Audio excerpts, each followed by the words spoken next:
niekada neperlipsi baimės nepradėjęs daryti. Čia yra faktas. Tiesiog reikia daryti. Ir arba gausis, arba nesigaus. Vienas iš dviejų. Ta prasme, kas gali blogiausio nutikti? Taip, tai visiškai nieko iš tikrųjų. Bet kitas dalykas yra nesustojimas, kai kažkas nepavyksta. Kai mentoriauju moteris, pas mane daugiau ateina tokios, kur irgi galbūt dirbo darbą, nori savo kažką pradėti daryti, ar jau daro.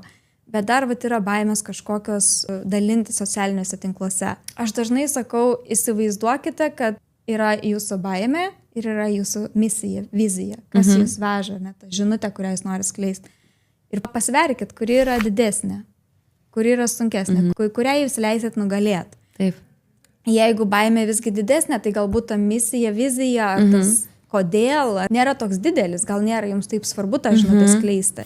Mes dažnai galvojam į ateitį, nes bijom paustinti, nes bijom, kad ateity kažkas kažkaip sureaguos. Tai yra tas what if, o kas jeigu pamatys tas ir tas, o kas jeigu kažkas užkomentuos, kad čia nesąmonė.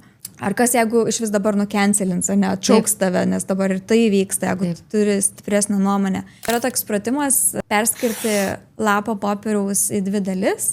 Vienas surašyti, o kas jeigu, ir visos baimės, o kas jeigu, O kito pusiai, o kas jeigu surašyti viską, kas gali atsitikti gero. O kas jeigu išeis viral, o kas jeigu daug žmonių pamatys. O kas jeigu kažkam labai reikės vienam žmogui.